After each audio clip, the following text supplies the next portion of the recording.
Welcome to Template Titans, the show where we dive deep into the world of Notion templates and the creators behind them.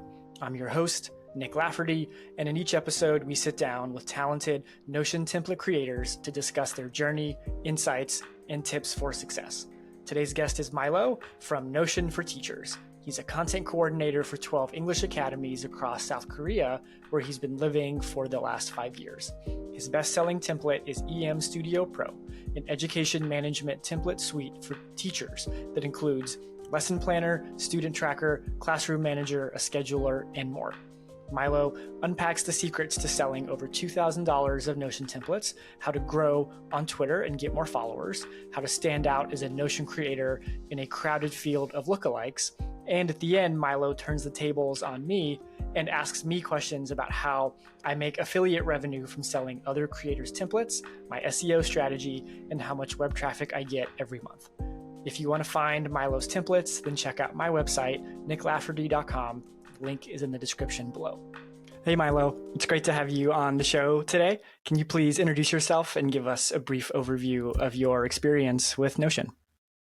Yeah, sure. Well, yeah, thanks, Nick. Thanks for having me on. This is fun. This is like one of the first times I really get to talk about Notion with, I guess, live while we're doing this. But my name is Milo. I am 31 years old. I'm originally from Canada, and now I teach English here in South Korea, and I'm also a content coordinator for the 12 academies that I work for. And on the side, I started a little Notion business, I guess a Notion template business back in August. So it hasn't even been a year yet, selling templates targeted towards teachers. Actually, I did a lot of crypto stuff like in the past, and I was on crypto Twitter. And I find like Twitter has their own very unique spaces that you can get into. And I know we love seeing all of those big Twitter guys posting those lists of you know what I'm saying, but like best tools, or like here's a list of tools with like Figma and Notion and Canva. It's like, oh wow, I've never heard of these before in my life. Like this is incredible. Yeah, exactly. Yeah, you see them all the time. But funny enough, I discovered Notion from one of those lists because one of the big crypto guy I followed, he said he just used it for managing his newsletter or something. And so I went and checked it out and like went to the website, watched some videos, and I just like immediately I'm like, oh, there's something here. Like, so I checked out Notion, watched some videos, like got it on my computer and started messing around with it. There's something here. I don't know what it is, but I can use it somehow. And I just spent a bunch of hours just messing around with it. And it was infuriating. It was simple on the outside, but like, it was hard in a way at the beginning, like to really fully use it. But you can immediately tell if like you're new to Notion and you use it, you can see immediately like, oh, there's a lot of potential here. There's a ton of stuff I could do. And at that point, like I was already pretty comfortable with my teaching job. I was really like quite organized, and I'm a natural computer guy anyway. I've been using computers like for, oh my God, since I was like 7 or 8, like the old school, like MS-DOS playing, like yeah, me too. Doing it with my dad and stuff.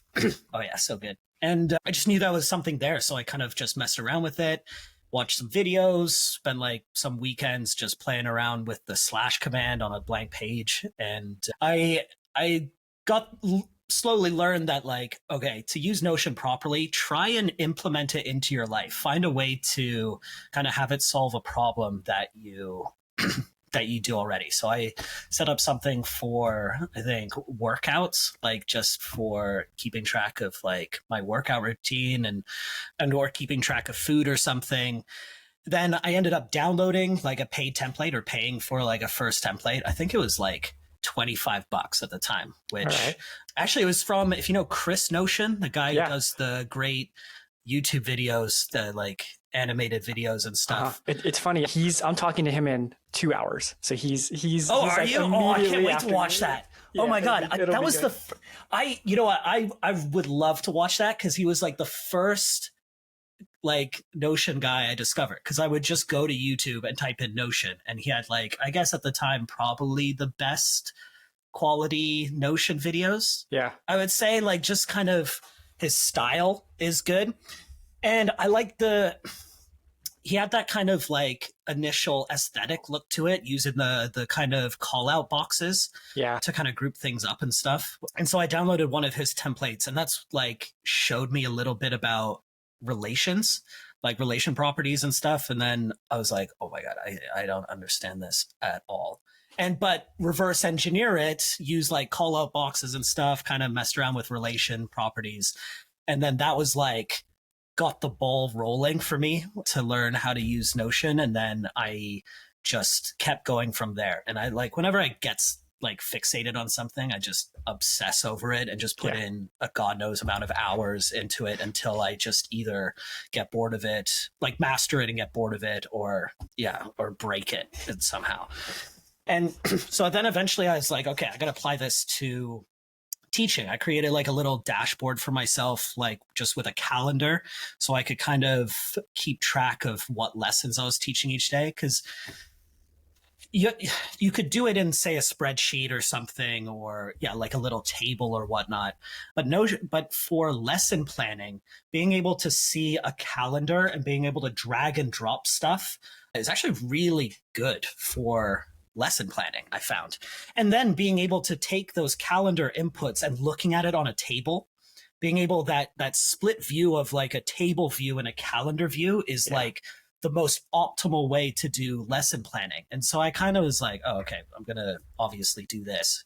I still use like Dropbox and Google Drive to store actual like PPTs and stuff. Mm-hmm. If there was a way I could store a PPT, like a presentation on Notion, and just click it and it would open up instead of it just downloading every time, then I would just use Notion. That'd be sweet. But I just use the cloud storage. Well, I think you hit on something of like what the common thread of the people I've talked to so far is they've taken their experience doing kind of like whatever is their like day job, then they like apply it to whatever templates they're making. And so like, that making a calendar view is really helpful for lesson planning because you've done lesson planning kind of like outside and not used Notion like before. And now you have Notion, you're kind of using this like new tool. And so like taking your actual life experience and then applying it to the templates you build seems to be kind of a common thread of other creators I talk with too.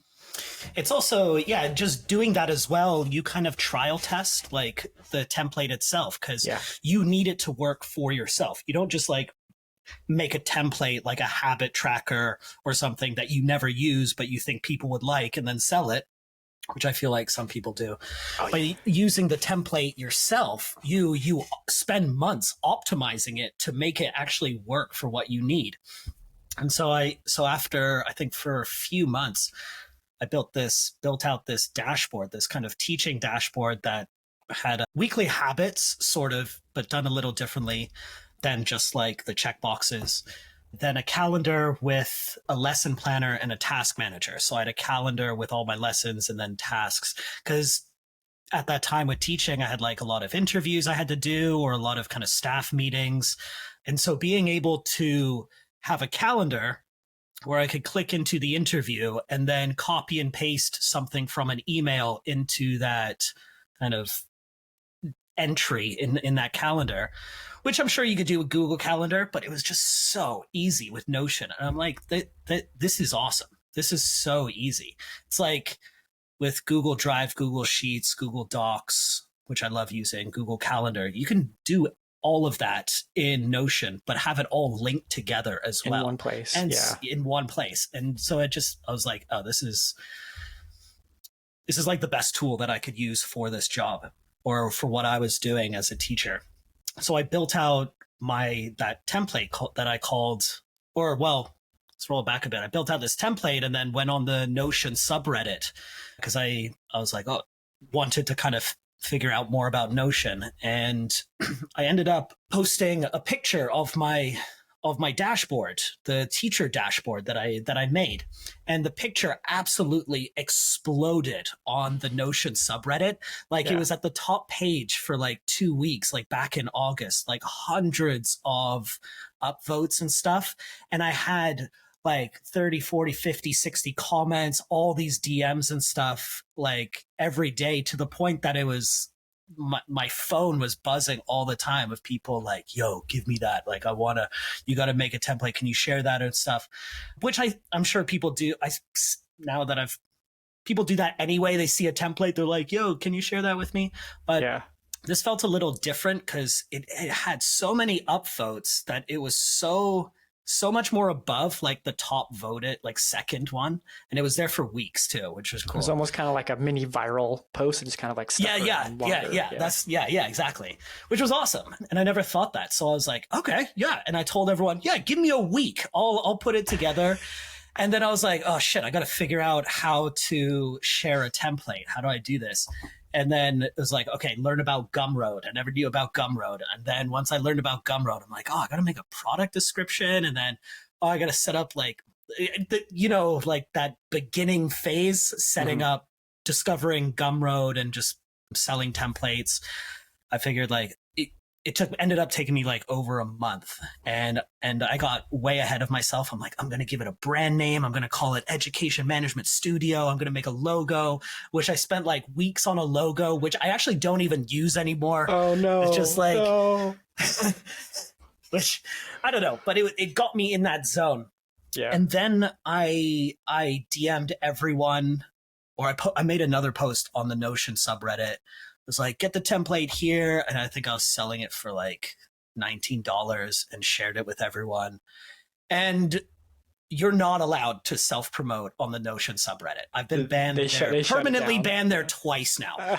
We're from 2 different accounts, but they didn't shut it down for like weeks. And I think I made like, I don't know, $300, $400 in the first week. Which was awesome. Yeah, it was great. I wish I could do that every week. I'm not doing that now. Yeah, no kidding. And it kind of showed me like, okay, there's something here. Like, I gotta kind of keep this going. And it just took me down like a deeper and deeper rabbit hole. I want to dig in a little bit. So you talked about, you spent a bunch of time like iterating and building this thing for yourself. And then you released it to the public and got a bunch of good feedback. And then you also kind of mentioned that like some people just build a template and like don't really use it themselves and then kind of like release it out there too. So like, how do you differentiate it? Like if you put a lot of time and effort into the template that you're making, like how do you like market that? How do you like make all that stuff come across to people who are buying it, so people can kind of differentiate like, oh, like I put like, 10 or hundreds of hours into this thing versus like this other thing is very obviously like not crafted with like love and a lot of time. Like how do you differentiate that? It's a great question. You just got to use it. Use your template. Why would you sell something that you wouldn't use yourself? Like, make it, use it for a week, and then you'll find like, oh, this either sucks or there's something wrong with it that I got to fix it. And generally that's good anyway.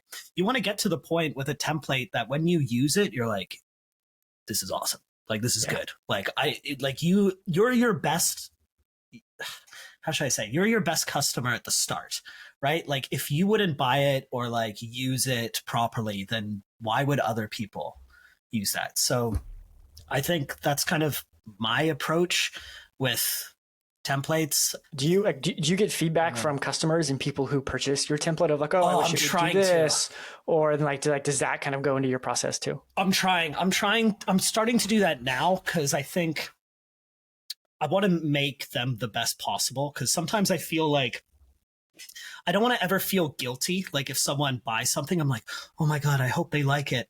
I want to feel like, yeah, they're going to love this. Like this is going to be awesome. But I'm starting to do that now because I'm trying to focus on like a little more details. So I want to try and get as much feedback as possible. And you find when you get feedback, people always like will point out something you didn't notice and kind of, or like say that you need they'll tell you a problem that they faced and they're like, yo, it'd be really cool if you had this. And you're like, oh my God, I never even thought of that.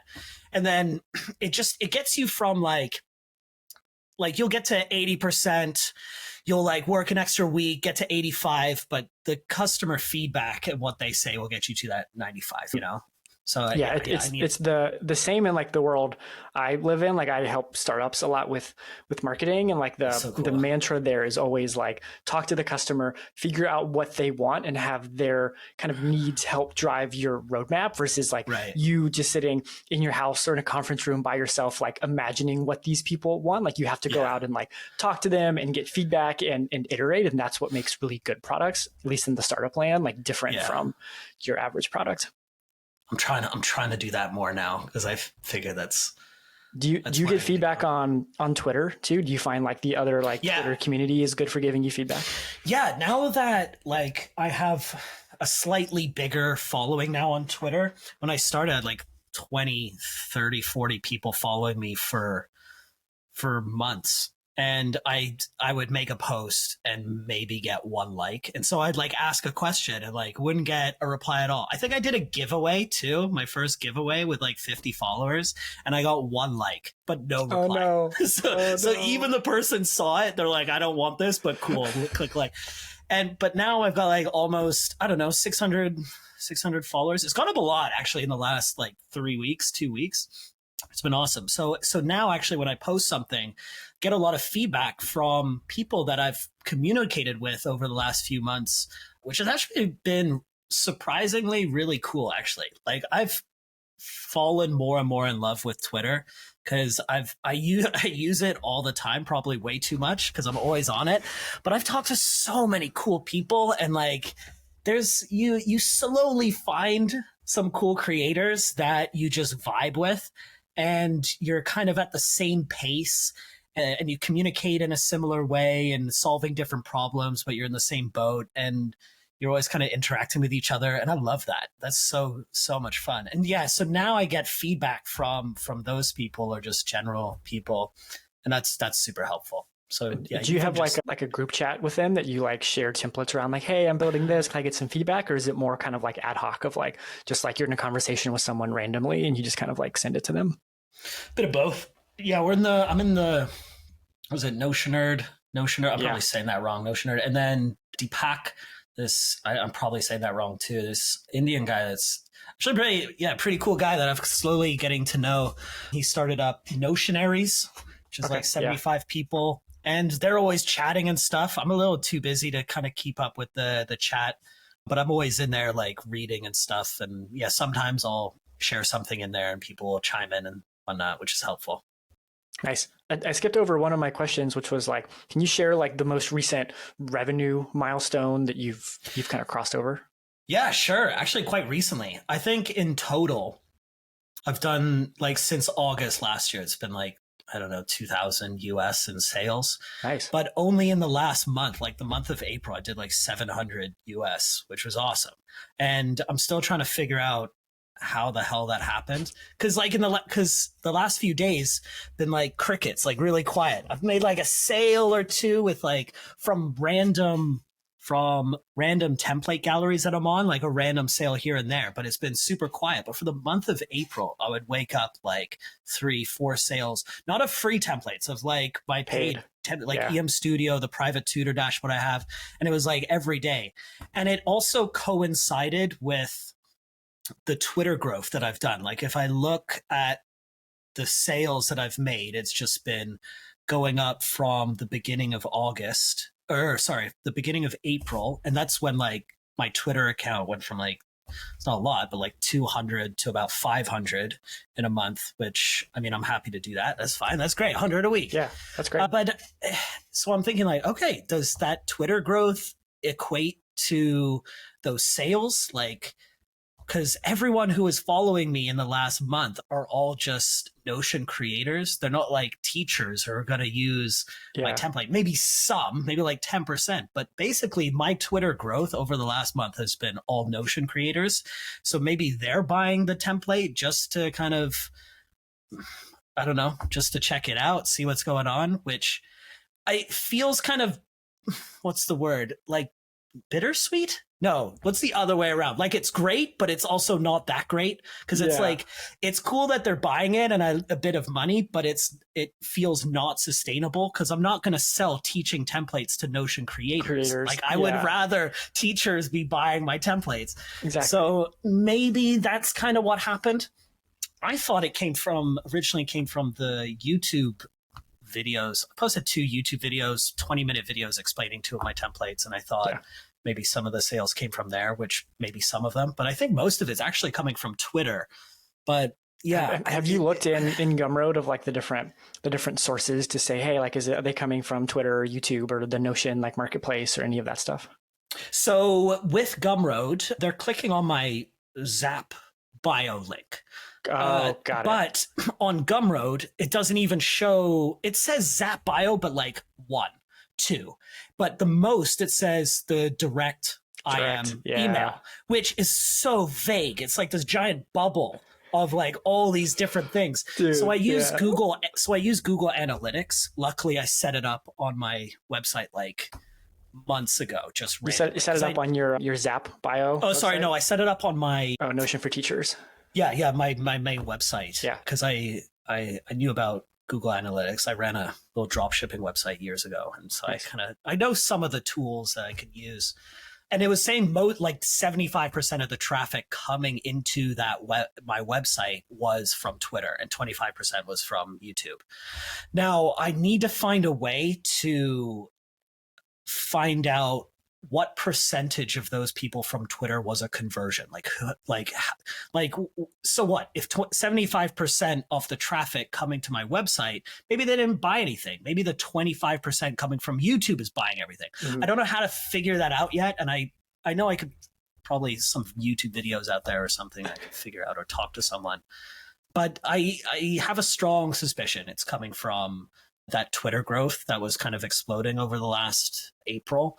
But it doesn't necessarily make me feel better or worse. It's like, okay, I need to feel comfortable that the actions I take are leading to this sale. I don't like being left in the dark. Like, I don't know why these sales are happening. I don't know. I don't like feeling that. It's great. Like $700 a month is awesome. That's like 1,000 Canadian, and that's doubling. Like, that's a good chunk of savings for, So I think it did give me extra kind of hope though in Twitter. Like at first I was just Twitter. I just kind of was just always randomly sending messages and stuff. And I was like, I'll just I don't want to be spending hours on a Sunday scheduling all of my tweets and stuff. I just want to save random shit and just share my whatever I'm doing. And that, dude, I have to be honest, that works on really that. Well. I have so many opinions on that stuff. It's horrible. Like, I follow so many creators, and like the amount of boring stuff that people post is horrendous. So I come out here and I'm like, I don't think my last tweet was like, you don't need Twitter. Like, just grow an audience anywhere. Like, you don't need any of this stuff. And it's by far my most popular tweet so far. Oh my God. Since coming back on, you gotta be contrarian, you know? So I have the Black Magic Chrome extension. Okay. I got it like 50% off on Black Friday or something. That it basically, the Black Magic Chrome extension for Twitter. I've never used it. No. It shows you it's like a very advanced analytics tool for Twitter, and it just shows you all of you. Now Twitter has its own analytics, but it's its own. It takes the Twitter analytics on steroids, and so you can see all of your posts, all of the clicks, engagement, whatever, and then ranks it and stuff. So I was looking at all of my posts for April, because I'm like, why was I getting all this growth? And I look at like my top 10, top 15 posts that I made. It's nothing. All it is I was taking screenshots of like, wow, I made $200 this week, and like 50 profile clicks. And then I'm like, oh, wow, look at my Gumroad sales. And they're like, all these clicks, profile clicks, follows. Yeah. And then it was something like, it was all just about money. Like all the biggest posts I made was like about money. And those somehow got me like profile clicks and probably some sales as well. Yeah. And I'm like, oh, I hate that. why is my one post about Notion for teachers and teachers using Notion at the lowest when it's like, that's what I'm trying to go for, you know? Man, I've got this one tweet I've been like thinking about putting out there and I haven't. And it's like every time I get paid from like affiliate deals or like my website stuff, I get a text from my bank. And so I just have this like long thread of like, you've been paid this much. So, a couple hundred, 24, a couple hundred is like a nice $1,000 one in there. And like, I've debated like taking that and like posting it on Twitter and be like, oh man, like this is like the best thing ever. And I've hesitated because I don't want to be that person who's just like posting all of like the highlights and like the revenue side of things. But you're totally right. Like you post that stuff and it's what gets attention because people want to get to that stage. They think it's like motivating and no, I'm guilty of that too. Whenever like Modest Mitkus is like posting like, hey, I made 20,000 this month. And then like last month it was like, oh, I made 13,000 this month. I know. I've seen that number go up every couple of months too. I know. Like that guy's killing it. Like I've been watching that guy since the start. Like, and that's only 8 months ago. And he's just, oh God, what that guy's doing. Like, if someone's going to surpass Easlo, am I pronouncing that right? Is Easlo? Like, how do I even say I've always said it is Easlo, but I've never met him. I'm kind of like, I'm trying to work up to him. So I'm kind of like, want to get to a point where I can like have him on the show and come spill some secrets. But some people like some people just don't want to come on. Like they're too busy. And I think some people like hiding behind their like Notion persona a little bit. Like they don't want to like show them as a person. They just want to show like, hey, here's like me is Easlo, like the product kind of like, I think Easlo can do that just because he has like the first mover advantage and he's just the GOAT, he's the GOAT, like the king of Notion. So, but all of those, I don't want to say copycats, but all of those, the same Notion avatar that's made by that one damn website that makes those Notion pictures. Yeah. And they all just like talk the same way on Twitter. They all just make the same templates. Like it's just a sea of everyone's the same. I want to be nice. To be fair, for like 2 weeks, I had one of those, and I'm like, yeah, I can be identified as like one of those Notion guys.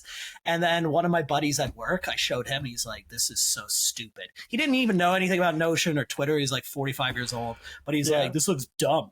Just like, and then as soon as I kind of put my face out there and you just get so much more engagement and like trust and stuff. And if you ever spend any good amount of time on Twitter, like that's what Twitter is about. It's about kind of not necessarily about personal brand, but it's about like making personal connections and trust between people.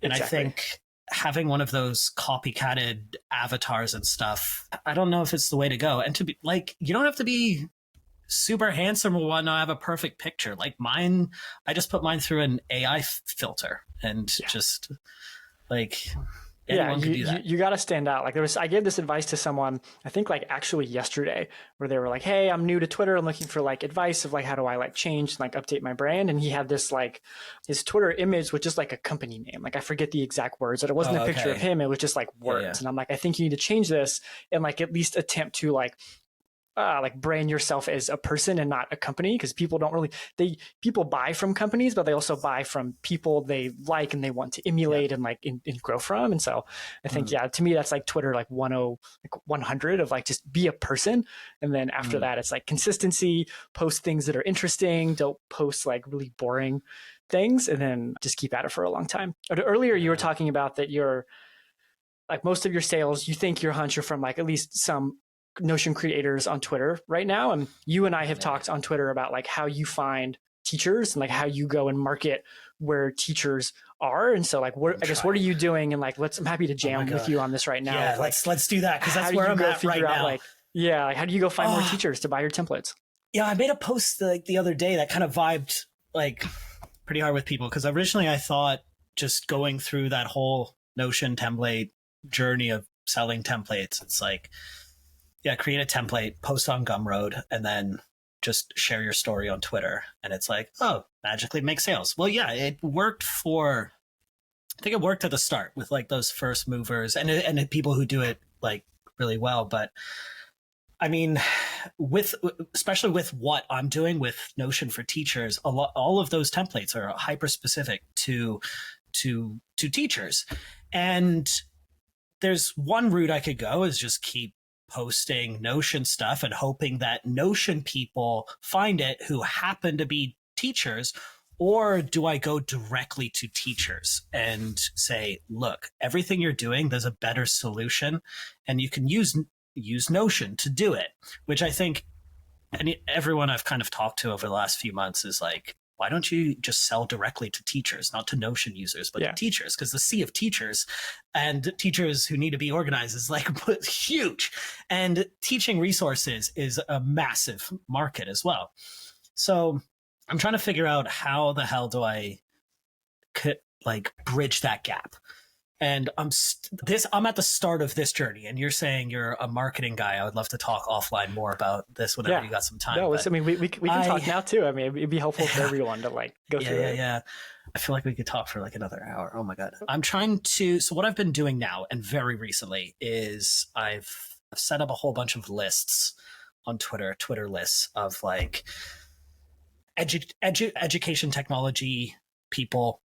I find that, well, one, I'm just interested in edutech, education technology, using kind of different kind of web resources, different online tools for teaching. Super fun.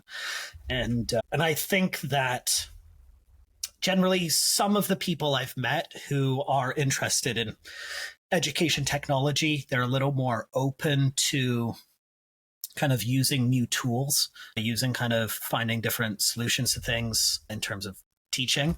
Yeah. Do you think that's more like the younger teachers as opposed to people who have been teaching for like 20, 30 years? Like there's like an age thing in there too?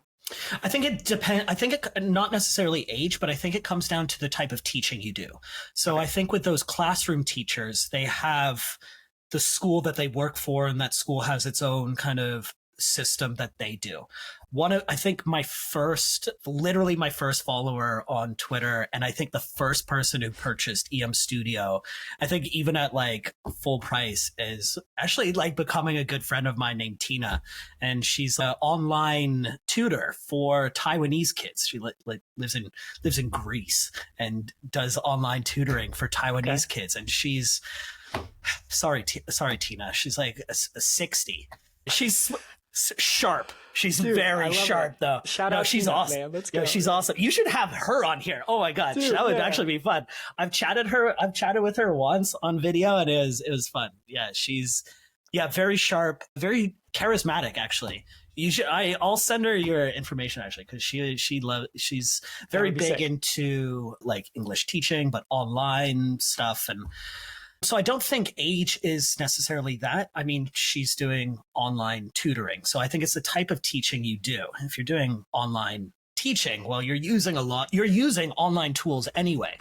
Like for sure, the templates that I sell, they're 100% optimized for online teaching, I would say. Okay. Especially the recent private tutor dashboard I made. That video chat I did with Tina, I went through her Notion setup that she's using with her, or using to manage her students. And I kind of just took it as inspiration and made kind of my own version of it, nice. Which I still need to get trial tested by other tutors and stuff. But yeah, okay. So a list of edutech Twitter groups. I've got a list of just big teacher accounts, and then just a bunch of Notion accounts. So I have 3 lists. I'll probably get a little more specific and targeted when I kind of figure out what I'm doing. But what I'm doing now is I'll take those 3 lists and I'll go to TweetDeck, Twitter TweetDeck, where you can put a lot of things in a row. I don't know what you call like a column? Yeah, just a bunch of columns. And so I'll set up those lists in a column. But what I'll do is I will exclude replies. There's a way you can type into the chat or into the search bar, type in list, put in your list ID, which you can get just by clicking on list, and you go to the URL and there's from Twitter, string of numbers. Yeah. And then just type in exclude replies. And so all you get are the most recent tweets from all of those big people you follow. And so in 3 rows, I'll have Notion, teachers, education technology, people, and I'll just spend 30 minutes at night, 45 minutes while I'm eating my dinner, and just comment on everything. Engage with all of them. Yeah. I don't know if that's the best way, but you know what? It feels much like it feels much more targeted and a more intelligent way than just like scrolling down the For You column. Yeah. And because I found after a while, I was engaging a lot with Notion creators because it was just fun. It's fun. And then my whole feed was just Notion creators. I'm like, oh, it's not beneficial for me. I'm trying to sell to teachers. I really need to get in front of teachers. You have to be purposeful. You have to go in it with intention and like say, hey, I'm like Pomodoro it or whatever. Like, hey, I'm going to spend 20 minutes doing this. And like, that's it. Then you close it so you don't get lost just like scrolling all of, you know, the random stuff that comes up in Twitter. Right. So I think your approach is very it's very focused. Yeah. And when you're like you have a small following too, engaging on other accounts for just 30 minutes a day. You'll hear that a lot. Just engage for 30 minutes a day. Honestly, like legit, it is the best way you're going to grow your following at the start. Like if I don't engage at all and I just post every day, I'll get like maybe 2 or 3 followers a day. If I sit down so for reference, I'm at like 500 followers. So if I just post 2 tweets, 3 tweets a day, I might, and it might get 2 or 3 followers if someone retweets, maybe like 5 or 6. If I engage, like comment on send like 30, 40 replies in 30 minutes or 40 minutes at night before I go to bed, like I'll wake up with 15, 20 followers maybe. And then throughout the day, it'll be like another 10. It'll keep going. Yeah, it's definitely the way to go. So I've been trying to do that, but I find the teacher list that I have is the big accounts just complain about the condition of teachers, which is fine. They don't get paid a lot. They're totally it's very tough. Yeah. And so the people that are engaged with my replies or that end up following are more like kind of like anti-establishment, anti-government, like, oh, the government's not paying enough teachers and stuff. And I'm like, no, you need to buy they're not the kind of people that are like interested in what I have to sell, you know? Is this like teachers in the US or just kind of like everywhere? It seems like maybe I think I'm following too many teachers in the US. I need to find like online tutor space or like ESL more people online. Like you or like Tina who are like doing that stuff. Okay, so I have a bunch of like marketing questions. Yeah, let's do it. Give me your like the top of the head answer. What grade level is the right teacher for your templates? Is it like any grade, or are there like specific grade levels where that would like your templates are like tailor made for? Oh, like skill levels of Notion? Like how like school grade, like kindergarten, first grade, like, you know, high school, middle school. Like, is there like the level that the teacher is teaching? Like, oh no, you could honestly any grade. It's more like a way of organizing, doing your lesson planning, organizing student information, kind of having it just like a general task manager. So it's more like a kind of an organizational tool. So there's no like general content in there. It's more so, just a tool to be organized or just like handle those administrative tasks of just like staying organized. I found with just teaching, especially at the start, I was all over the place. I was writing things on paper. I had like all these like folders like next to my computer, sticky notes like of reminders and stuff. And then I just got better at using like Google Drive, Google or Dropbox of like storing like the lesson material that I needed. And then I just used the printer to print it off. And I found that's kind of being good at organization. Like as a teacher, you're going to get burnt out really fast as a teacher if you're not organized, because teaching's already tough and there's a lot of stuff you got to do outside of teaching. The teaching part's fun. Being in the classroom's fun. It's the 90% that's outside of the classroom that could be a pain. And so being not incredibly organized, but just being organized to the point that you don't stress about it every day just helps you enjoy your job a lot more. And so that's kind of what I created for myself, because I was like, I know I need to figure this out. So you could use it for any grade. Like I use it for ESL students. Some of them don't even speak English. Some are fluent, and I teach like high school debate. And then some of them I'm teaching them just basic verbs in the alphabet. And doesn't matter. So but I think it's almost like you're type. selling like organization. Like that's kind of like one of the outputs that people will get when they buy your template is they will get organized. And then is there also like a time component afterwards too of like spend less of your non-teaching time doing all the like admin stuff so you have more time to spend with your family or to, you know, go have fun or like enjoy your life. So it's kind of like right? They get some time back too. That's it. Yeah. That's even I think some of the copy that I have on my website as well, because the organization takes the most amount of time and that admin stuff when you're teaching takes a lot of time. And so time is valuable when you're a teacher because we have very little of it. And a lot of teachers have almost no time.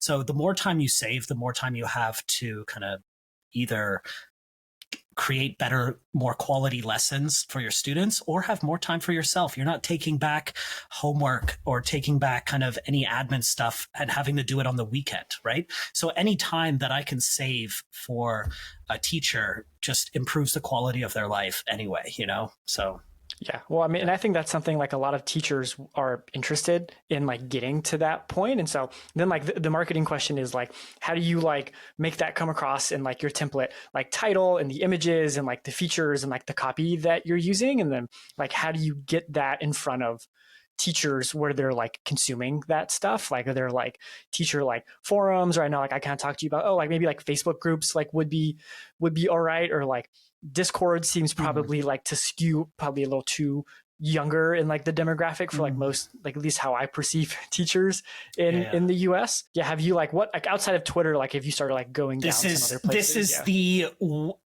exactly where I'm at in my journey right now, is trying to figure out this exact question. Because I know if I figure out this, you have great questions, by the way, but your question you just asked, this is where I'm at right now in my journey. It's like, how do I figure out that bridge to where do I find the people that need this?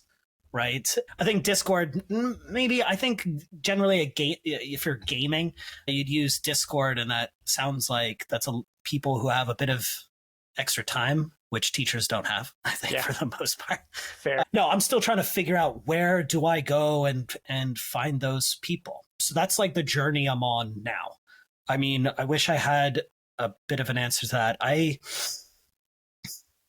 I'm how should I say? Yeah, I'm on Facebook, on Twitter. I'm kind of messing around a bit with Talk Now because I feel like I'm comfortable enough in front of a camera, and I'm good with like editing software and stuff. And I like doing that, like making little videos. I haven't made too many, but I don't have that much time. So I'm trying to use my time efficiently, but yeah, still trying to figure that out and just kind of throwing things out there to see what sticks. And I'm like, okay, maybe there's something here. Kind of like with the Twitter list, right? Yeah. Figured, let's create a list of teacher accounts. And then I realized, actually the teacher list is actually not good at all. That is not the list I need.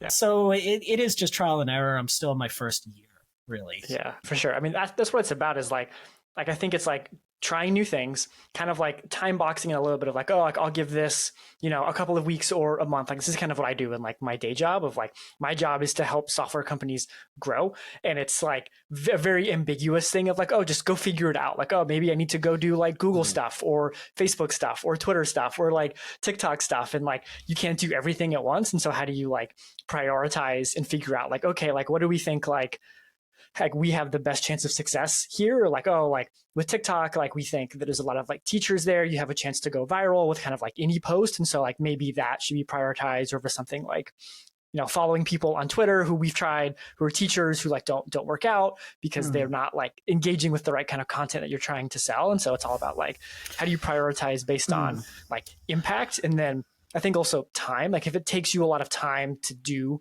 something, like if it takes you a lot of time to like make TikTok videos as opposed to like going and commenting and joining like Facebook groups, and like what is the return on your time there, knowing that like you still have your main job, you're still building templates, and this like marketing sales piece is like 5%, 10% of your like total time. And so how do you go about like it's a great way to look at prioritizing those things? Yeah, I think where my priority is at now, like I love making products, or at least I love kind of building Notion templates. And so I still want to pump out some free templates, because all the templates I have are they're not like, they're pretty high up there, not necessarily in price, but just in complexity. And I'd like to put out some free templates. And then also I enjoy Twitter, and my Twitter's like growing like a lot faster now than I thought it would. And so I think where I'm at now is make some free templates that actually teachers can use, like right off the bat, without even knowing too much about Notion, because that gets their foot in the door of Notion as well. And then also start providing more kind of targeted content on Twitter, not just posting like my wins, like, look how much money I made, or like, look how many followers I'm getting. More so just kind of trying to communicate my story, because I'm, started as a new teacher, now 5 years into teaching. I'm not completely new anymore, but try to communicate my journey to using Notion as a teacher, and try to do it in different ways. And I think over time, I will have kind of developed an understanding of what content I need to make, but I'll use Twitter as the medium first. And then I think once I get a good understanding of what kind of Notion, Twitter content kind of resonates with people, then I can definitely take that to TikTok, because I'm a silly guy. Just take one of the narratives that I've made on Twitter that resonated with people and just turn it into a funny skit or video. That'd be super fun. Yeah, but you're almost like you build the playbook on one place and then just like run it in like a bunch of other different channels. Right. Yeah. Because I don't have that much time. So just focus on improving the quality of like my craft, what I make, and then on Twitter, which seems to be working somehow, and just kind of bring those together and then kind of go out from there. Yeah. What about like I think it's a good plan. What about like other people who want to become English teachers in Korea? Like people like almost like exactly like you, who like want to come over. Like, have you thought about packaging a lot of this stuff up and say, hey, like I went through a bunch of shit when I was first doing this, like don't make the same mistakes I did. Here's like everything I've learned. Here's my templates. Here's my guide. Here's like all the good schools, or like whatever, like everything you've learned, and like package that up. So it's like less Notion focused and more like, how do you become an English teacher? Don't do that to me. Don't do that to my brain. Do I have to like pivot on everything I'm working on now? No, I don't think it's a pivot. It's like a side. It's like an adjacent. Oh yeah, as an adjacent thing. Now that I've just been getting a little bit more onto TikTok, I never used TikTok before 2 weeks ago.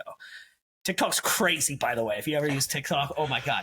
It's Rarely, like, but yeah, it's like Instagram Reels on steroids. There's a lot of those people out there, like English teachers teaching English in Korea and Japan, that are crushing it on social media, like on TikTok or Instagram and stuff.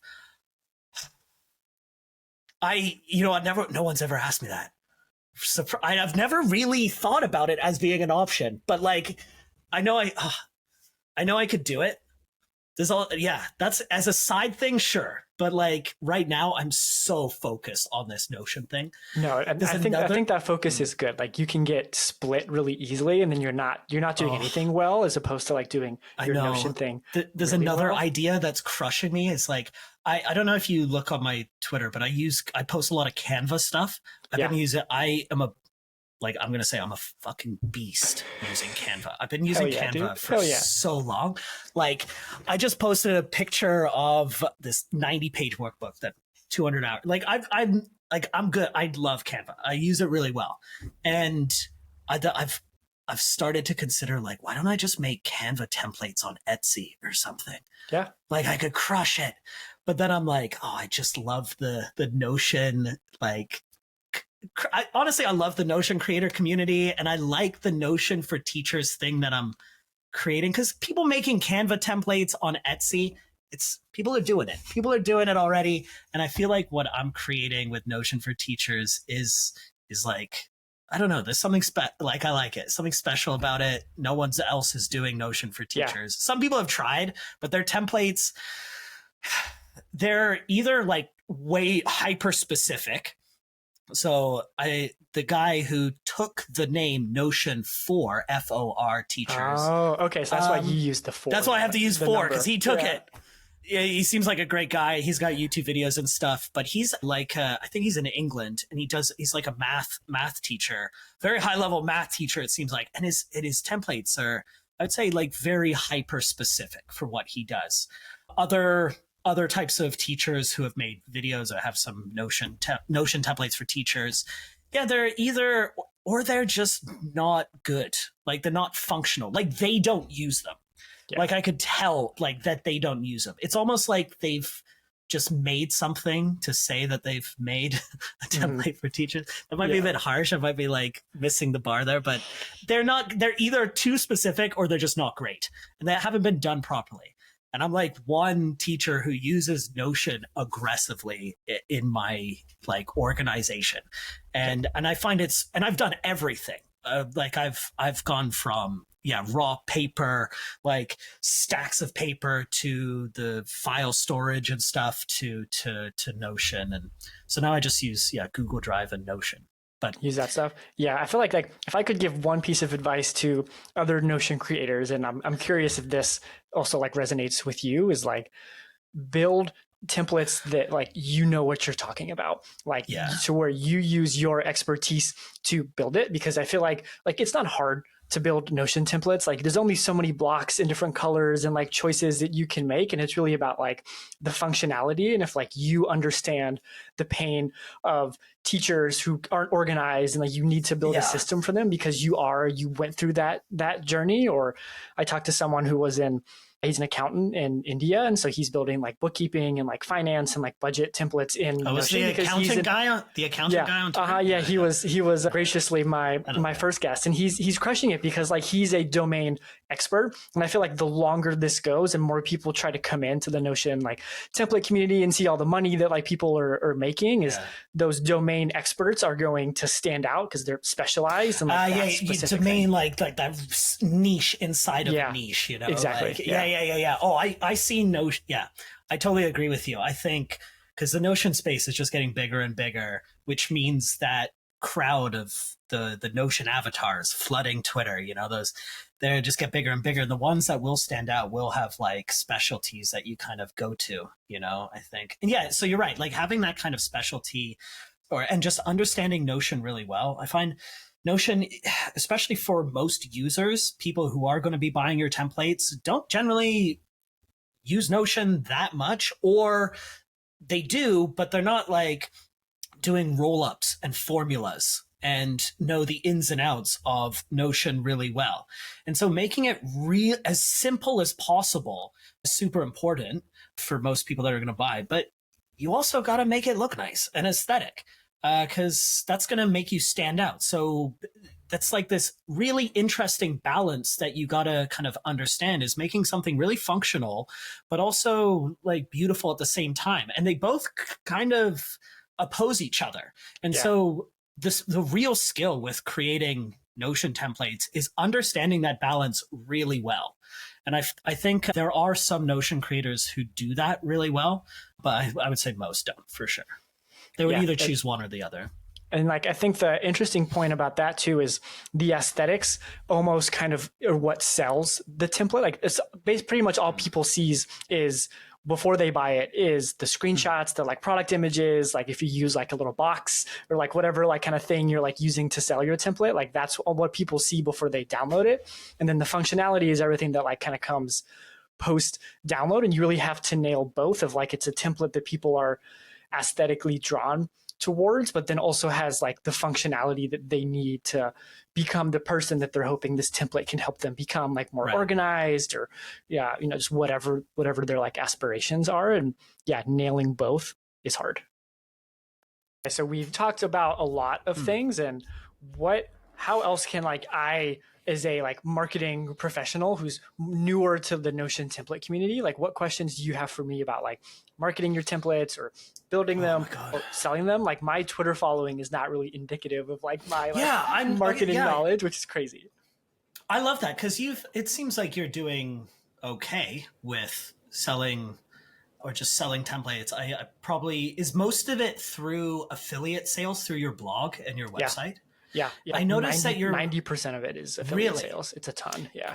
Really? And the thing is, I checked your the web traffic on your blog. You get like what, like 200K views a month? Yeah, it's a lot. How do you? That's a lot. That's more. That's like double some of the Notion template marketplaces that people are like, yo, put your template on here. Put your template on here. You're like double that. Like, I have a list of the template marketplaces. I'm pretty sure like Prototion. Like, I've made a bunch of sales on there, and they've got like 150K a month or something. Yeah, and it's interesting. So like my blog started because I wanted to quit playing video games for a year, and I wanted to like find some other way to use my time. So I started writing mostly about like marketing stuff. And then I wrote this one thing. It went viral, so that kind of like helped. Like, what did you write? What do you mean?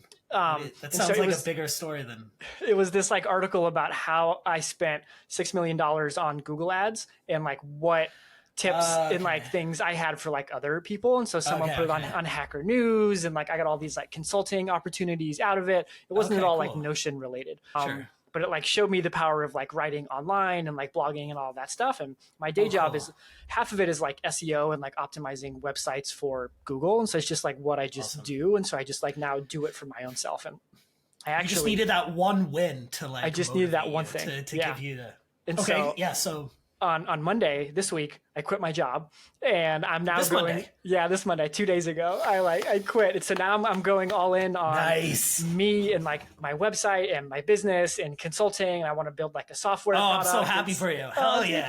Thank you, man. And so this is like the journey. I'm calling you the day I quit my job. I'm calling you the day I quit my job. Let's go. Yeah. And so that's kind of how I got started. But like most of my articles about Notion templates have always brought me the most traffic.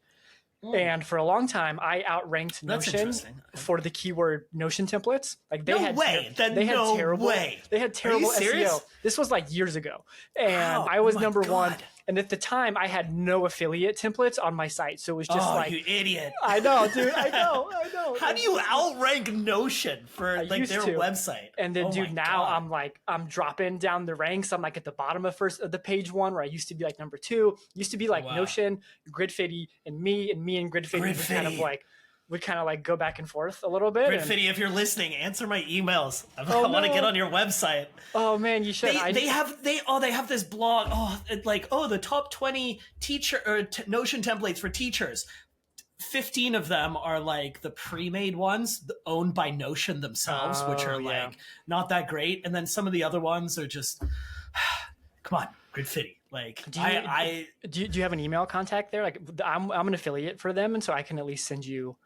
I just sent them an email, be like, hey, I checked out your blog on Notion for Notion templates for teachers. Like, this is my story. I would love to be on your website or something. I don't know. I'm sure they get a bunch of those. I've done a fair amount of like affiliate revenue through them. Because that's kind of like my crossroads of like, because I had a day job for so long, I didn't really want to build Notion templates. I wanted to sell other people's because I'm much better at like aggregating than I am. Right, yeah. Sorry, I interrupted your story. You were the number 1 ranked for Notion templates. Then what happened? Honestly? Yeah, and so it just got more competitive. And so our boy Modest Milkus is up there with Notion Way, and there's a few other places. I see creators all the time like. He's going to surpass Easlo for sure, I think. If he has a better web presence. To me, Easlo seems to be Twitter. I don't see Easlo doing anything outside of Twitter, and no criticism, but I'm also on his like newsletter. It's terrible. His newsletter is not great. His TikTok and Instagram's picking up. I think he just has a lot of followers from. No, he's got quite a big like following on TikTok and I'm not on TikTok, so maybe he's got that video style, but the Modest Mikus, his video style is not that much different, and I feel like it's he's kind of like riding the back shadow wave of Easlo, which is working great for Modest, I think. They're both doing and Modest similar. He's building out his website too, and he's ranking for a lot of the same keywords. His website I've noticed, and his images as well. His images rank so high, and he's big on Pinterest, which his Pinterest traffic is actually a lot, because I try to find what he's doing. He takes his Instagram Reels and his TikTok videos, and then just publishes them into Pinterest and does all the optimization stuff you need to do for Pinterest. And so if you even Google search one of his just Notion Way or something, you'll find on Google Images, a lot of them come from Pinterest as well, which helps him rank. Interesting. I don't really know how SEO works too well. Yeah, but it is related. Doing that stuff. Yeah, like it's funny. I'm not into Pinterest. My wife isn't more into Pinterest, and so I've like guilt tripped her a little bit into making pins for me and posting it. And her most popular pin is one about my free Notion template, like website page, and I get a ton of traffic through there. Someone commented on it recently. It's like, oh, they're not all free. There's some paid templates on here. I'm like, yeah, there's some paid templates on the free Notion template page. That's just how internet marketing works right now. What do you?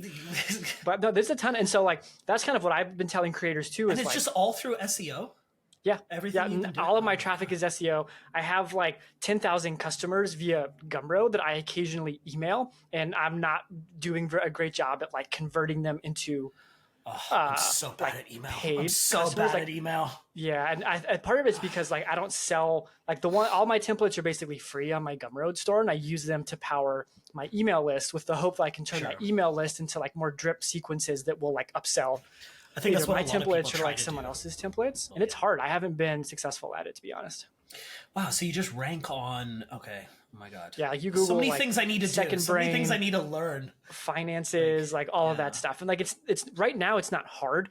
Eventually it'll get harder to rank as more people like Notion Way and stuff start trying to write articles and like rank and stuff. But it's free. Like if you can get on those lists, like the Gridfitty list or mine or whatever, and you tap into it, and is huge for SEO. You got to be like top of the page. But yeah, there's traffic there. Notion for teachers. I think one thing I have is like on the first page really low, but there's all these like really old YouTube videos of teachers posting random stuff and they're just pushing me down. Yeah. But I don't know how to get higher or if that's like the way I want to go. I don't know if that's like the route I need to do. I don't know. I'm still just learning, and it's like, well, I mean, that's what's fun because like, I'll tell you what, like I was making more revenue from Notion templates like earlier this year. Like in the first quarter of this year, I was crushing it. Like back to school is huge. Traffic spikes in January and in September. Yeah. A lot of students use Notion apparently. And so I sold so many templates in December and in January because of back to school. And now things are like calming down. The summer will probably be kind of like really slow and then it'll come back. But like once you start making a lot of money like from whatever side gig and then it starts to fall off, like that creates its own level of like anxiety and stress because like you used to be at the top and now you're not as high, and so your brain is like, what's going on? Like, why is this stuff like, why are your rankings decreasing? And so it's like it is also like a bittersweet thing of like you've had success and then now it's like on the downtrend, and so you have to fight those like inner thoughts. Oh man, am I like screwing this up? Like what's going on? I had this crazy month in April, and now like everything just like off a cliff. I'm like, am I doing something wrong? Like, do I need to do this? And I think at least at my stage, I think it's just like the little growing pains. You do these like bumps and you bumps and bumps, and eventually the bumps turn a little more consistent. Instead of going up, go to 1 and then to 0, 1 to 0 goes to 1 and then 0.5. You know what I mean? Like there's a consistency eventually, and I don't know. I'm still just trying to figure it out. So I'm trying not to let it like get me down. I want to get to a point where at least I understand why those sales are made, or like if something drops off, at least I kind of know, so I feel more in control. Right now I have like, to be honest, like no idea what I'm doing. I just trying to do what I think is right, but I feel like I'm just kind of how does Alex Hormozy put it? Like ignorance debt. You know, the $100 million guy, the big muscular guy, John Barry's everywhere now. It's like you're paying off ignorance debt. It's like you don't know anything. You just got to learn what doesn't work, and then slowly kind of find your way. Yep. Yeah. I think that like figuring out where your sales are coming from is probably one of the most important things that early creators can do, is really understand those pathways. because then that helps you understand where you should be spending your time and what is worth your time and what isn't. Yeah. So maybe, Yeah. that helps tell you that, oh, YouTube is great and you should make more YouTube videos so you can rank for more keywords on YouTube that help drive sales. Or maybe it's like Twitter is doing well, but like that attribution in like marketing terms is difficult. And it's the hardest thing about the affiliate side of my business too, is for some people, like for Gridfitty, like when I sell a template, I don't know what template I sold. I just know the dollar amount it sold for. And so I can kind of use that to proxy, okay, I know it's this template, or I sold a bundle because it was like $60 or $100 or whatever. Is it a template that's sold through Gridfitty, but you marketed it on your blog or something? So someone read your blog and they're like, okay. Yeah, I was like the last click that person clicked on before they bought that template. And so like Gridfitty has like an affiliate program. And so I get. Does this go through your Gumroad? No, it goes through where does this go through? It goes through Gridfitty's store. There. Yeah, then they use how Shopify. do you... Oh, it's Shopify. So they use Shopify. So my website is just like a random like Squarespace type website. And I have a link. Someone clicks on that link, they go to Gridfitty. It drops like a cookie in their browser, and if someone buys something, then like it sees that cookie and it gives me a cut of it automatically. And it sends you. So you just check your bank or your PayPal or your Stripe or something, and it's like this dollar amount. Oh, so it doesn't. Oh yeah, right. So that wouldn't tell you the type of template or anything. Yeah, and so I get paid out like every month, and like my next product will probably be a like how to do Notion affiliate template sales, because I've done affiliate marketing for my job, and like I think I'm one of the larger people who's doing affiliates like this, and so that'll be one of the first projects I make after like my last day in my full-time job. But I don't know what template I sell. And so it makes it hard to optimize of like, did I sell this one or this one? And because I put templates on multiple pages, like if you look for, like I have like a Thomas Frank template that I work with him to sell. And I have his template on multiple pages, and I don't know which page referred the sale. So I don't know how to optimize of like, oh, is this page doing well and making a lot of sales? Or is it? Is there a way to find that? That's what I need to try and do that's what I want to do with, because I got Google Analytics and I see like, 75% of people come from Twitter, 25% from YouTube. But how do I find out which of those groups are making purchases? And that's probably a way to do it. There's obviously a way to do it. But So I think I'm more ignorant on like the Gumroad side of things, but how this works in like my day job is you can make a conversion event that says when someone buys this thing or they visit this page or they take this action, mark them as a conversion.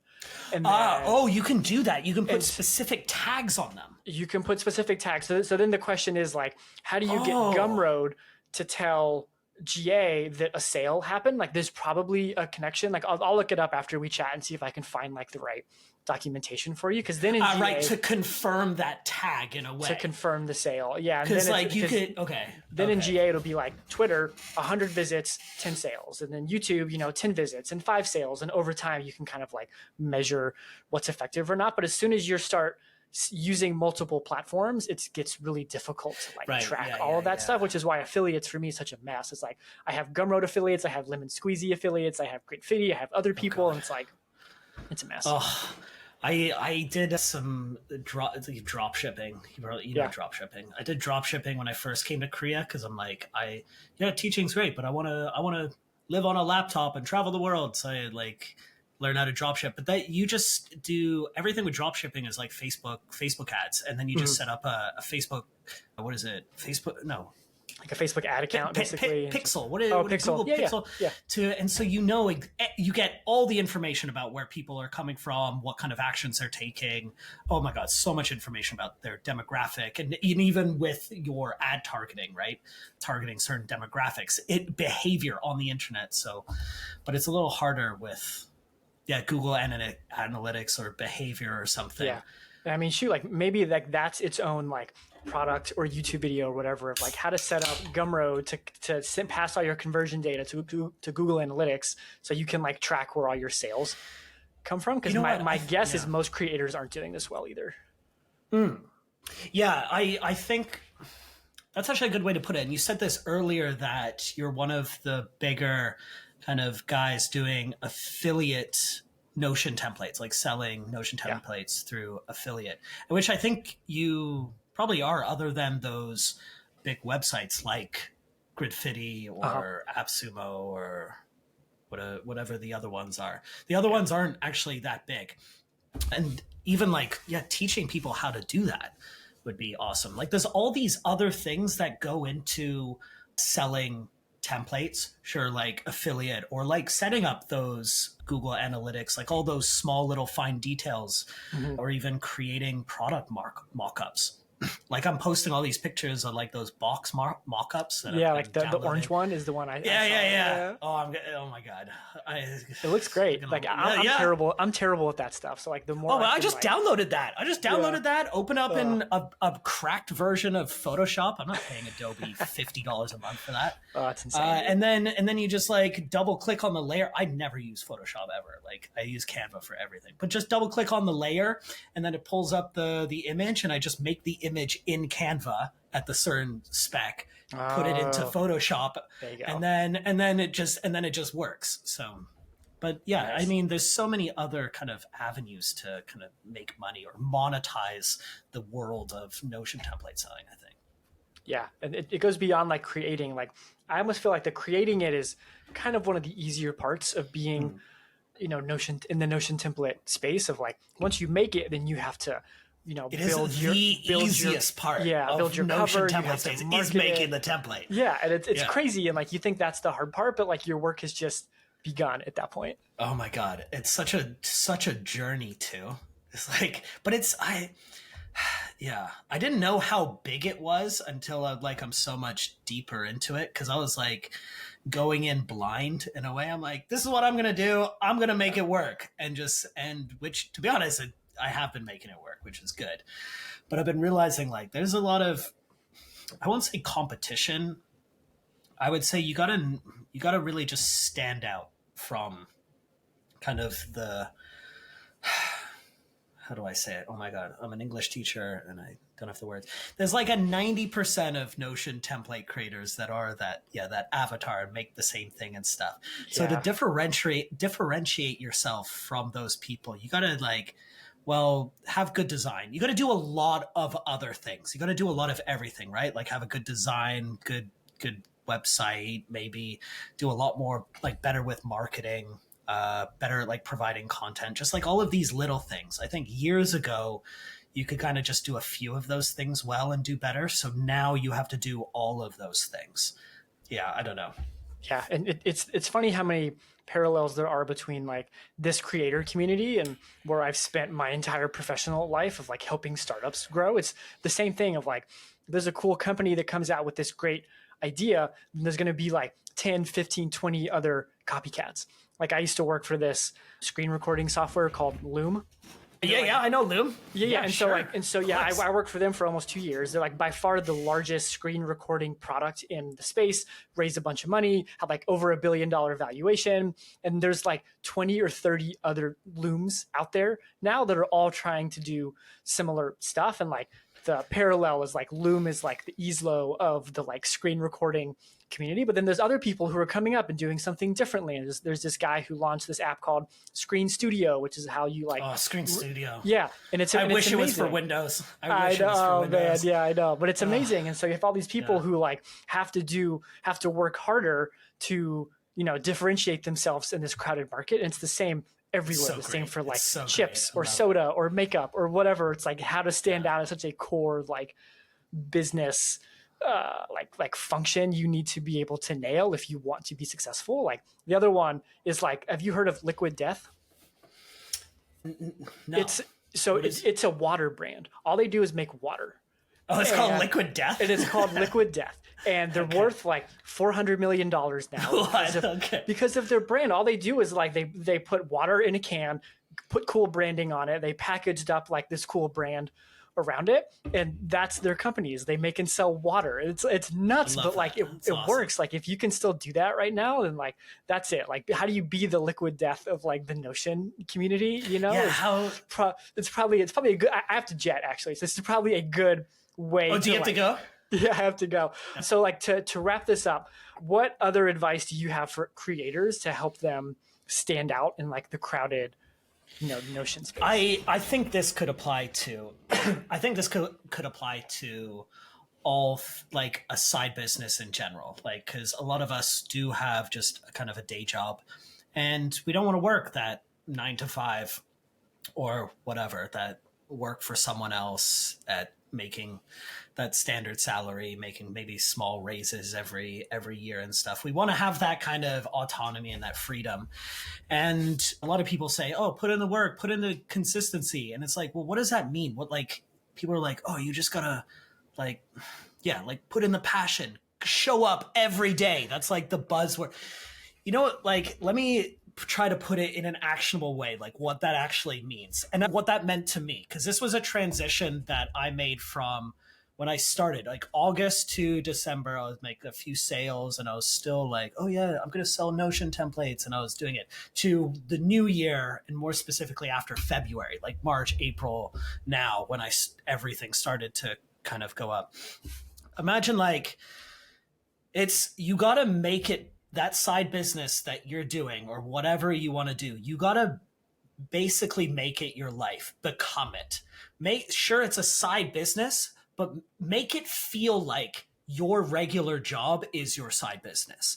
Like when I get home, sure, I cook dinner and do all the sensible things I have to do. But then I used to just get on Teamfight Tactics and play video games for like 2 hours and then go to bed. Now, hell no. I get on Twitter and I have a strict like engagement regimen. I talk to people, I like bookmark stuff, and I do that before bed. When I wake up, I wake up, I used to like sleep in. I was like, oh, I'm a bit tired. Now I wake up at a certain time because I'm like, I need more time to build something. I'm working on this project. I need this time. I don't have much time. And I get excited to wake up to do it because I'm the most clear in the morning, and I do my most difficult thing. I build template, I do some writing and stuff, and I enjoy that. And then when I'm in the shower listening to maybe a podcast or something instead of listening to music, when I'm walking to work, I'm like maybe engaging with people or like reading something that I need. Even at work, when I've got some downtime and I'm eating something, I'm watching like a tutorial video. Yeah. And I'm doing all of that not because I feel like I have to, but it's like you do it enough where you feel like this is what I do. This is who I am. And it becomes a part of you. Like, bring it back to what I just said. Make it feel like your day job is your side job and that your side job is what you do. And that's what they say when they're like, oh, show up every day. No, it doesn't mean just like half an hour every day. We want to believe that. But if you really want to like do well, and you gotta do it every day, really, and become it. Do it all the time. Make it your hobby. Stop, like, really, like, I don't watch Netflix anymore. I don't play video games. All of my spare time that I have, because time is so limited when you have a main job, all of my spare time goes in towards like content creation or social media engagement or learning something. And it's fun for me. Like that's what I love doing. And you got to find a way to create that habit or that mindset, because that's what it means to show up every day, is literally make all of your spare time a part, like building that thing you want to build. Yeah. So you've like realigned your life's priorities to focus on this. And like right.